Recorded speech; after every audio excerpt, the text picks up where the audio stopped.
We're doing a picture show down here in Wiggins, Mississippi, where they used to grow pickles. Oh!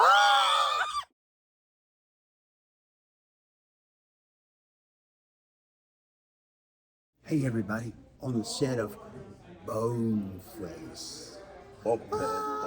We're here on Camp Marigold having a party for our homegirl, Carrie. It's her last night. It's our last night. Yes. Our last Of camp? Who knows what we're talking about? One could It's say. Boneface. Who is Boneface? We don't know. Beware of Boneface, you know, the threat is real, you know what I mean? Boneface exists, and they could be out there every time you go camping, so be careful. What I also really enjoyed about the acting part of this show was this rogues gallery that Mike made, right? Yeah, I mean, this is a colorful group of individuals who are all potential suspects, and then getting to work toward achieving Mike's vision with old friends, and then cast members and actors that I had not worked with. So it really was, I mean, you talk about collaboration and community, and that's what makes films go, and I think this ensemble was very, very together, and there was a real chemistry there, and that was really fun to play with. Hi, I'm Alli Hart, and I played Ginny.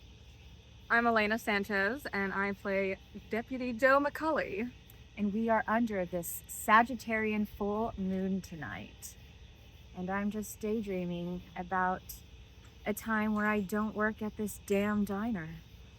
And I am daydreaming of the day that I can go in the diner and actually get some good food and service, because it's been a little lacking, Jenny.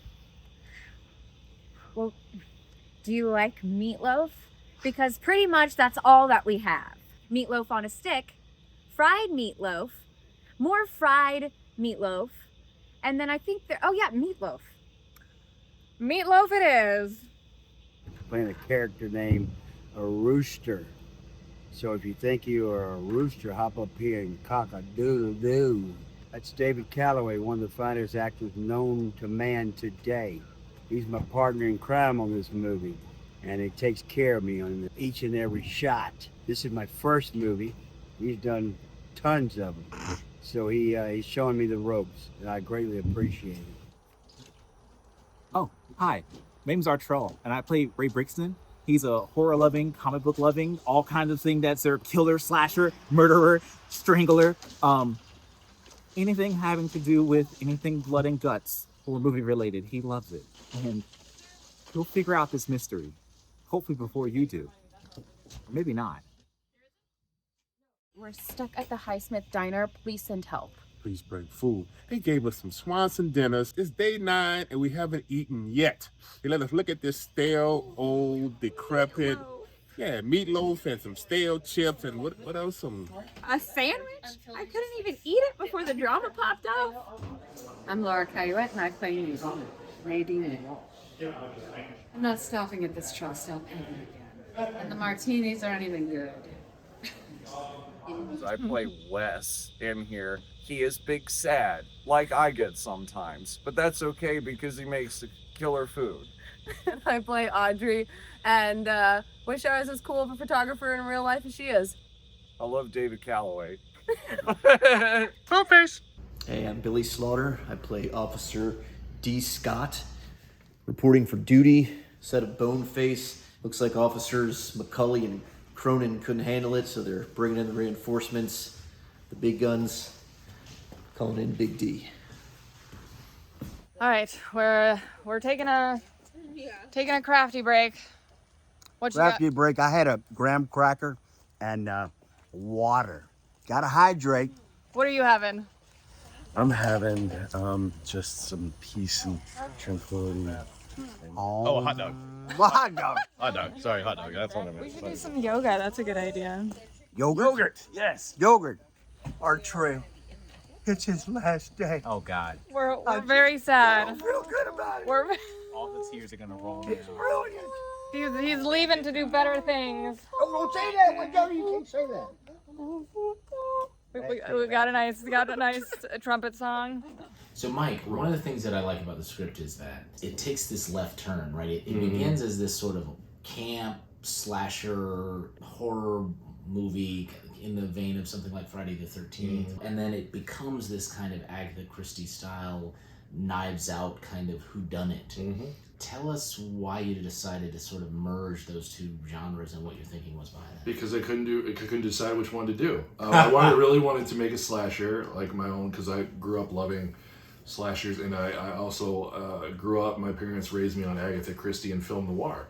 And so I couldn't decide which one to do because I had such great separate ideas. And then one day I was like, well, why don't I just combine them into one film? So what I basically did was took the elements of the slasher and the camp, and then it goes into the diner. It turns into a whole other world. It's almost like a throwback to old school film noir with the seedy characters and the really involved mystery and the almost archetype characters that come from Agatha Christie novels. Have you ever shot 12 characters all speaking in the same scene for, 36 some odd pages? What? I have not.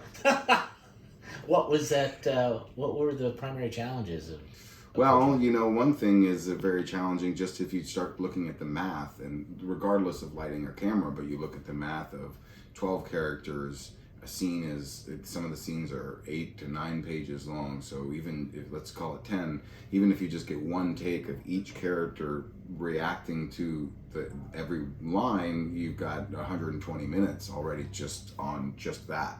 So it was very challenging to try and find creative ways to get all of the dialogue and get all of the performances. We did a lot of by the numbers, shooting individuals and sort of getting their reactions to try to cover all those things. And everything in filmmaking is sort of about compromising and how you can kind of get everything together, but because we have to kind of light two sides or two things in the room, that presented its own challenge. But in the end, I think it came out looking pretty good. There's a lot of cool bokeh and Christmas lights, and when I had the opportunity, I would try to do something a little different. My favorite part about working on Boneface has been making the mask that is Boneface. This is the starting stages of the Boneface mask, and these is the finished stages. The challenges of making that work and having it break multiple times, but fixing it and putting it back together, and each time I'm fixing it, I like it every time I fix it, it becomes better and better. So just that process of actually creating the thing that is the Boneface mask has been really fun. The diner set of Boneface, the Highsmith Diner, somehow it had been communicated to us that it was ready to go. A ready to go working diner. So when we went on the location scout and went in there and it was completely empty, we all kind of sat back, we have a group chat, and we're like, well, what are we gonna do? What's the solution What's here? the plan here? And thank God for Facebook Marketplace. We got some booths and some tables and chairs, and we recovered and refinished everything. We did a lot of faux woodwork, and we kind of built this mystique in this in the character of the diner, where the decor is half by the woman who owns it and half by the man. So you've got these sunflowers and all of this cute, kitschy, pretty stuff, and then you have some jars of pickled cockroaches, just random stuffed birds, and all of these things. But the diner also has a couple of cool Easter egg things. There are a couple of mementos from previous films that Michael Horn wrote. Nobody is showing their true face, everybody's wearing a mask, so there are masks everywhere. But then there are also original artwork pieces that are Alexander Dumas, who wrote Man in the Iron Mask and Count of Monte Cristo, Agatha Christie, Queen of the Whodunit, and then Patricia Highsmith, who is the namesake of our diner, the Highsmith. So keep an eye out. It's a fun one. Thank you all for your incredible work over these last 3 weeks. You have been terrific. You have worked your butts off. You have done everything you were asked to do and more.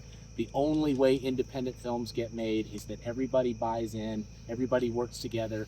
Filmmaking is a communal experience. This is a community, this is a family, and that's how it has to be if a film of this size actually ever reaches completion. So thank you for everything you've done, each and every one of you.